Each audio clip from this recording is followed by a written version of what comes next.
To introduce our next guest, I'd like to call on Ted Hicks, who is with Hicks & Associates, a private wealth advisory practice, and he is also a friend in Civitas and sponsor of this conference. Ted? Good afternoon, everybody. As he said, my name is Ted Hicks, and after David's speech, I think the Hicks aspect is a little disappointing, so I'll be very, very brief. I am here to introduce our next speaker. She is a private wealth advisor, and I certainly think highly of some of those folks. But she's also no rookie to the political process. She actually met her husband on the campaign trail. I think that's pretty cool. But you know, when I was reflecting on what I was going to say to introduce Heidi, I was also reflecting back on the last couple of presidential nominees that we've had from our party.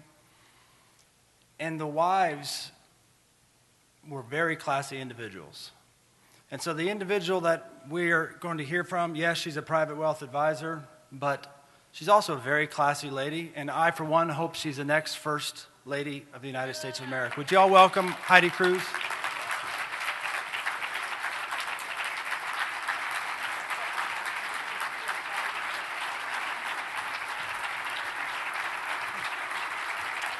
Thank you so much. Thank you for having me here.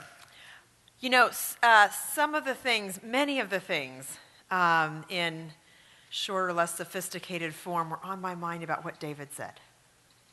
I think our remarks today will perfectly coalesce, because the reason that I took a leave of absence from my job, left our hometown, only see my girls once or twice a week instead of every day, is not because I'm Ted Cruz's wife, but because I passionately believe that our country is in crisis, and if we as the Republican Party do not do exactly what David is saying, of elect someone who can speak out for the American people from a position of solutions, from a position of speaking to our better selves, from reminding our citizens of the foundation of our country, that we do have a constitution, and when we follow it, we can all live together in freedom.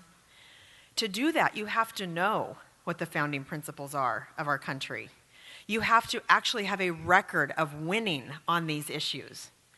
And this movement that David speaks about, that was started a number of years ago, not last summer, a number of years ago, I observed when Ted won the race in Texas by a landslide victory against the establishment, that he was a champion of this cause, and that it would be our duty as a family to give everything that we could, not for ourselves, not for Ted, but for this country.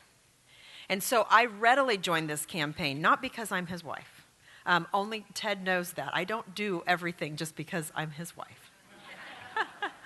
But because when I looked objectively at the issues, I could see that this was going to be an election that we had to win. And knowing Ted better than anyone else on earth for the last 16 years, I know that he's ready to be commander-in-chief on day one. I know he's unflappable. I know that he's not learning these issues, that they are part of the blood that flows through his veins. And I know how many times he's won on these issues, not because he has the talking points, but won in the courts of law defending our values.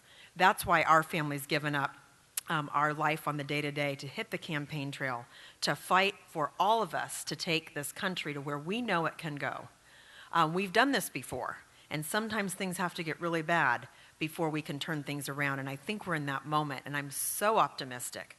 But because the different parts of our party must get the message that we only win when we get behind the voter. And if our party comes together, it's because we're getting behind the voters in this country. Ted can represent that movement, but only once we all get behind the voters in this country. So thank you, David. Thank you so much for those incredible words. You know, Ted and I have been traveling. We have been traveling the country for this whole year, for almost 12 months. We launched this campaign on March 23, and we've been coming to your great state for just about a year now. And, you know, I was in a town not too long ago with our team, and they said, Heidi, you know, we haven't been to this town before, and so we'll go to different events, new events. You'll meet some new people that we haven't met that are on our team. And when we walked into the hotel, you know how you have that feeling that you've just been there before? It's just in your gut. And I said, guys, We've been to this town before. I mean, I have been in this lobby of this hotel. And I looked around and realized it was a Hampton Inn. And every Hampton Inn is identical. It sits at the exact same angle on the lot. The chairs in the restaurant are all turned the same way. The angle of the pool view outside the window is exactly identical. If you want a consistent brand experience, stay in a Hampton Inn. It feels like home. Or when you walk into a regional airport at night, you know you've really been on the road for a long time when you feel very at home when you get back to that regional airport. You want to put your feet up, turn on the TV, relax, grab some dinner. The only problem is you have to go through security to get your dinner. It's not quite home. But we've been on the road, and the greatest thing about being on the road is seeing the experiment of democracy, of seeing individual to individual connecting, of seeing Texans up in Iowa walking through the snow to tell Iowans who Ted Cruz is, to talk about the importance of voting. It's individual to individual. When Ted was elected in 2012 in an impossible race to win, let me remind, this was an impossible race to win. Ted was an incredible attorney. He was a constitutional attorney for our state. And as my 7-year-old daughter often comments, he was not known by anybody. She reminds him every time there's a photo in the airport, Dad, people didn't used to know who you were at all. He had 2% name ID, which actually in a state might be decent, 2% name ID, but with a margin of error of 3%. So, of course, I, as his wife, when he came home with that great news, said, Ted, you could be at -1%. But Ted won that election with a landslide victory of 14 points. And why is that? It's because of what David was saying. It's because Texans looked at his character. They took the time to look at his record, and they said, yes, we are tired of the status quo. It's time to ensure that our elected officials are listening to us, the voters. And we have a good, strong Republican Party in Texas. We have great Republican elected officials. But they saw in Ted someone who had a backbone for conservative principles, for our Constitution, for all of us to live together in freedom. We need someone who's going to be an agent of change. Don't we, David? We need someone who's going to be an agent of change.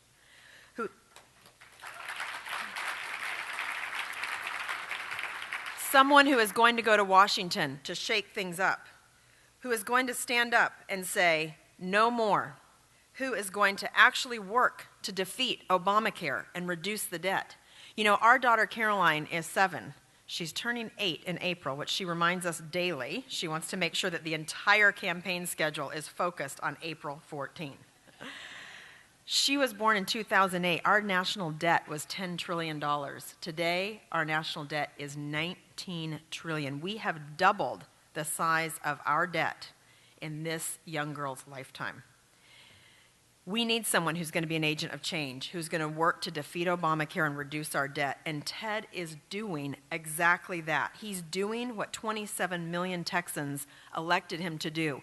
There is a reason in this primary that we have won 5 states, but our home state, we won by 17 points against this frontrunner. It's because the voters who know Ted best know exactly what he's been doing, that he is that agent of change. You are leaders in your communities. You're leaders in this great state of North Carolina. And because of that, I'm honored that you take the time to be with me today to focus on the incredible task that we have to do together here in just a week and a half. And I hope today that I can provide you some insight that assists as we campaign in these next critical days before March 15. I want to convey 3 things today. The first is why I fell in love with Ted 16 years ago. You all will vote, and many of the people that you know will vote. But I hope that you vote not because it's your duty, not because you're voting against someone, but because you truly have fallen in love with the candidate that can lead this nation, that can take us to a better place and appeal to our better selves. And I'll tell you what the qualities were that caused me to fall in love with Ted, because they are relevant to this election. Secondly, I want to tell you what Ted will do for this country if elected president. And lastly, how we win. First, Ted knows what he believes. He is principled. Ted was raised on the Constitution and the Bible. His father came here from Cuba as a freedom fighter.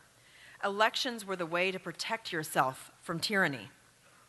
His mother was the first in her family to go to college, graduating in 1956 with a degree in math. You want to know where Ted's steel backbone comes from? It's his mom. Whenever we try to get something through to Ted, if we're unsuccessful, we invite Mimi down to the living room to the big white chair, and Texas's U.S. Senator still listens to his mother. The other thing that I loved about Ted was how consistent he was. You know, when we first started dating, we'd have conversations about all the fun things in life that you do when you're dating, but we also talked about principles and policy and what we believed in. And the exact same things that Ted was talking about then was not just some recent opinion that he had, it was foundational. And it's the exact same thing that he's talking about today. Second, I could see within the first couple weeks of meeting Ted, and we did meet on the George W. Bush campaign, we were both on the policy team, and I could see in that small group of 10 individuals in their late 20s that this was a man with real courage. He said the same thing regardless of who was in the room, regardless if it was just us, the colleagues, or if it was the candidate. Ted is willing to sacrifice being popular in Congress by those that oppose the will of the voters because he has courage. If it means standing up for what he promised to do on the campaign trail, doing the job that he was elected to do, he has no problem forging forward. It takes real courage, and it's made him very, very unpopular amongst those who want to go along to get along. Third, Ted is incredibly thoughtful. This is something that you may not see in the eyes of the news media, these personal times, Ted behind the scenes, Ted before the rally, Ted on the bus.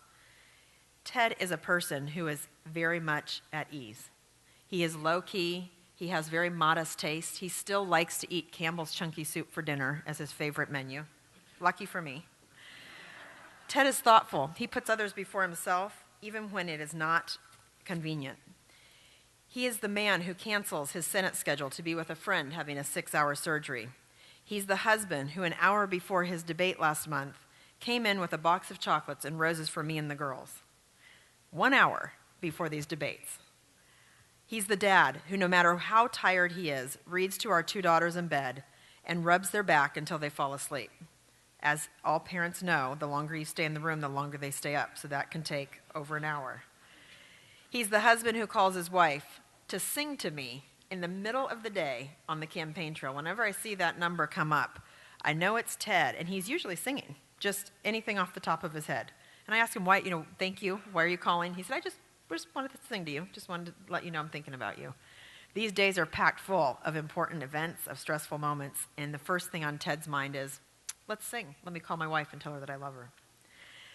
Ted is the senator who's been willing to sacrifice being adored by the political class to stand up for working men and women, to oppose amnesty, to speak out for 21 hours to defeat Obamacare, with a strategy, to take cases pro bono to fight for veterans. Everyone campaigned on these same principles. Fighting Obamacare, reducing our debt and deficit. Ted has been the only person on that debate stage who has actually walked the walk, who has said that who has done exactly what he said he would do. And if we elect a president who has the will of the voters in their heart and in their mind and will actually only do things that the people elected him to do, this Congress will be forced to act and everything will align. Ted is steadfast, he's unflappable, and he's an easy person to be around. You can see on TV that he's not easily rattled, and that's how he is at home as well. He's also a wonderful father to Caroline and Catherine. He loves to play bingo with them. He loves to ride the Ferris wheel at the aquarium. I've learned that I'm really actually afraid of heights, and so they love to make me go up with them over and over, and Ted wants to do it over and over and over just to freak me out. I'm usually like under the bench. Tomorrow we'll have a couple hours with the girls, and Ted will be probably on a Ferris wheel for an hour of that, just being with his girls. You see this at the debates. You see that at the breaks, Ted is twirling with Caroline. He's not studying talking points. He's not listening to everyone talk in his ear. Ted's life experience has been very real. It's been the experience of every American. His family comes from humble beginnings, and that's very much who he is today. When he was in high school, his parents had a small business. It went bankrupt. He had to work 2 jobs to pay his way through college. He's always paid his own way.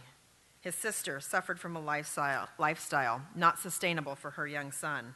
He took his nephew in, supported him, showed him a better way when Ted didn't have much himself. He's worked hard, he's fought for what he believes in, he's stood by his family, and he's willing to sacrifice to give to his country. He has achieved a lot, yet he is humble and using his talents for all of us and for future generations. All of these qualities are what made me fall in love with Ted. He's principled, he's courageous, he's thoughtful. He's steadfast, loving, and very real. He puts others before himself. He's willing to sacrifice popularity in certain circles to do the right thing for the least among us. So what will Ted do for this country when he is elected president? 4 things. Ted will first and foremost keep our country safe. He will do so by building our military into the strongest that this world has ever known, to support our men and women in the military through equipment and training and honor. We must put the American national security interests first. No more nation building. We must use the bully pulpit of peace so that we go to war less often, and when we go, we win decisively. Ted will reduce taxes.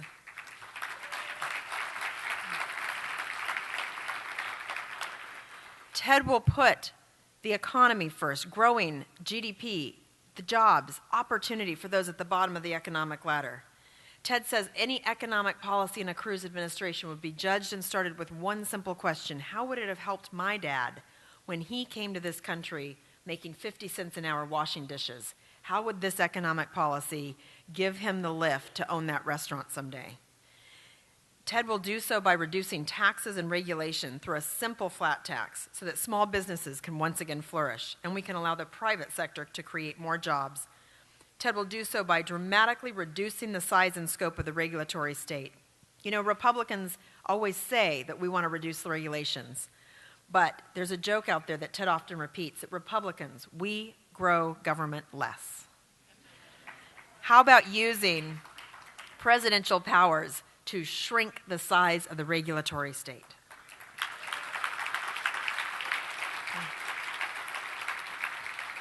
And Ted has enumerated this by instituting the flat tax to abolish the IRS, of block granting funding back to the states so we don't need a Department of Education, eliminating Common Core, allowing states to decide if they want to frack or not. At the end of the day, we don't need the Department of Energy. We need to dramatically reduce the scope of the EPA. We need to get government out of our lives so we don't have overburden of regulation with Dodd-Frank crippling the financial industry so small banks can't lend to small businesses and create jobs. This is what we mean by dramatically reducing the size and scope of the regulatory state. Third, Ted will protect our constitutional liberties. No one on the stage of candidates has Ted's incredible record of doing so, of defending religious liberty, freedom of speech, our right to keep and bear arms, our right to privacy, standing up for U.S. sovereignty, and for the 10th Amendment, returning power to the states. Ted has a record on each of these issues in the courts of law, in the appeals courts, in the U.S. Supreme Court, and winning these cases 5-4. All of these issues hold in the balance. We need someone who understands them, who knows how to defend them. And lastly, so important in this election, we have 2 branches of government at stake, not just one. The executive branch and the judicial branch. Ted will appoint strict constitutionalists to the court with a record.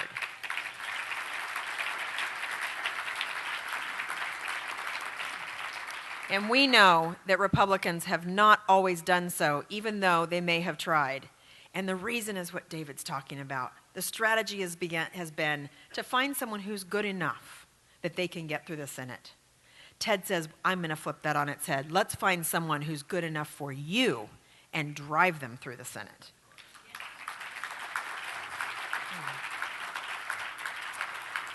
And do you know what? If you actually know the Constitution and how to get these things done, let me underscore that. If you actually know the Constitution and how to get things done, and take the opportunity to ask the different campaigns if their candidate knows the Constitution. You can campaign without throwing barbs, without making promises that you can't or don't have any intention of keeping, without calling people names, without appealing to the baser sense that people have when they're so angry. There's a well-placed anger widespread in the American people. David articulated it so well in so many different angles. And you know, I'm glad that we are standing up and expressing that anger. We must, at a political class that has been ignoring us for too long. We're angry because it has become too hard to get ahead, not because of our abilities, but because of government in our lives inhibiting our abilities. You can work an honest day for years and your wages have not gone up since 1999. Too many people are still not working full-time after the Great Recession, while the stock market has gone up over 250%. Someone is benefiting, and it's not us. It's not hardworking Americans. Interest rates are low because the Fed has decided to take on the job of managing the economy. And as a result, seniors cannot live off of their hard-earned money. Our government is doing things that is not their job. And no matter how good we are, it's not about merit anymore. We want to perform, and it's time that government get out of our way.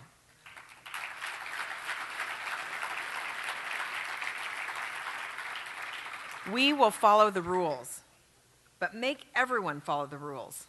It has to be fair. Wages are held down, not because we're not doing a great job and we're not productive, but because of illegal immigration. I ask you to take a look at the state of Arizona. There have been articles written about the experiment in this state of clamping down on illegal immigration. And do you know what's happened? The minimum wage has gone up. There's been innovation. Students in community college are getting multiple job offers. It's an incredible experiment. That state has saved hundreds of millions of dollars a year. And it is lifting up American citizens that are working hard and need a chance to succeed. We don't have to look far than some of our states who are laboratories of democracy who are doing the right thing. Sanctuary cities, do you mean that there are places where we are allowed to ignore the law? It's hurting American citizens, those that are doing the right thing. And all the while, the protected political class is saying, it'll be okay, coming back and making excuses why we can't really get this done yet. But don't worry, it'll be okay, while at the exact same time in the back halls of Congress exempting themselves from the very laws that they are making. Ted has stood up to this. He's called people out. He's called out and written about what happens in the back rooms. This is a person who knows, who's fighting for you. We need to elect someone that will take on the unwitting political class. We need to elect someone that has taken on the unwitting political class, that calls it like it is, that tells us what's really going on. Not just what they might do if they get there, even though they've never done it before and have a record of doing the opposite, but someone who has been doing this, who gets it, who's been speaking out, and is unpopular for doing so. That is why Ted won Texas in an overwhelming margin last Tuesday. That is why Ted has been the front runner 5 times against our lead, right, against the front runner in this party. Because voters know that Ted is the one that can do this, that he will do exactly what he says he will do. We can do this by appealing to our better selves, not relying on anger or fear. When we run on a mandate from the people on the above 4 points of safety, putting our military first, of allowing the private sector by getting the boot of government off our neck to create jobs and opportunity and lift people up, when we fight for our constitutional rights and put justices on the court that don't just reflect our personal viewpoints but stand behind the Constitution, freedom for all, but in a way that protects our liberties and our ability to live according to the Bill of Rights. When we have a president that does that, that's focused on getting things done that he was elected to do by you, just like Ted has done for Texas, the Congress will have no choice. They will have to repeal Obamacare. They will have to rip up this nuclear deal with Iran. They will have to balance our budget and represent those who put them in office.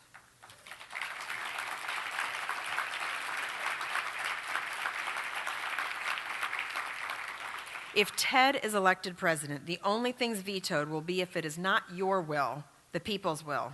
If Congress acts to do what you have elected them to do, Ted will work very, very well with them. As we know, they are not doing that right now, and neither is our president, and it is why Ted has been standing alone and has not allowed them to further their excuses and do nothingness.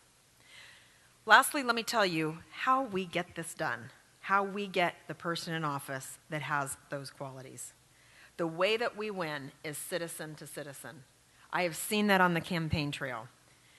It is up to the people of North Carolina and of the states that are voting today on the couple days between now and next Tuesday, and on next Tuesday, the people of this state and a few other states, telling them who Ted is and what he's going to do for this country. Do you know in Iowa, we had over 12,000 volunteers. We had over 800 people from Texas. We had over 31 states block walking in Iowa. It's citizen to citizen. Things change quickly in politics. And when democracy is at work, when the voters have done the hard work of understanding the candidate and who they really are, we will win this election. Our donations have kept this campaign alive. This was the campaign that March 24, the New York Times said, great launch, strong candidate. Republicans may get behind this person, but they certainly won't be able to raise any money, and that'll ultimately kill their campaign. We usually have a moderate who runs with all the money but doesn't reflect the will of the voters. This campaign has been different. We've had all the money from over 980,000 Americans giving sacrificially online. Our average donation size online has been just about $65. This is a democracy that has raised the money to keep this candidate well-funded. We've been incredible stewards of that with a great business model, a disciplined campaign manager. We've spent the minimal that we can on travel and the maximum on voter contact. This is how we win elections. We can do this together. We can unite this party together, but it comes from each of you participating. And let me remind us in closing that we are a party of principle, of hardworking men and women, of believers in private property, of fiscal conservatives, of young people, of libertarians, of Christians, of people from all races who come together as economic, foreign policy, and social conservatives. We even get voters from other parties when someone runs as truly who they are because they know that he stands for something. We are a party of principle, not of transaction. The Democrats promise that if you vote for them, they will give you free stuff. We are united on principle. Let us never forget that. I believe that in this election, we can unite this party. And I know that the people of North Carolina can take a true measure of a man or a woman. I know North Carolinians are smart, entrepreneurial, freedom-loving, and law-abiding. If these qualities embody who you are, I ask that you join me and David and so many other supporters in this state and across this country in being a courageous conservative and voting for my husband, my best friend, my partner in life, and your next president, Ted Cruz. Thank you.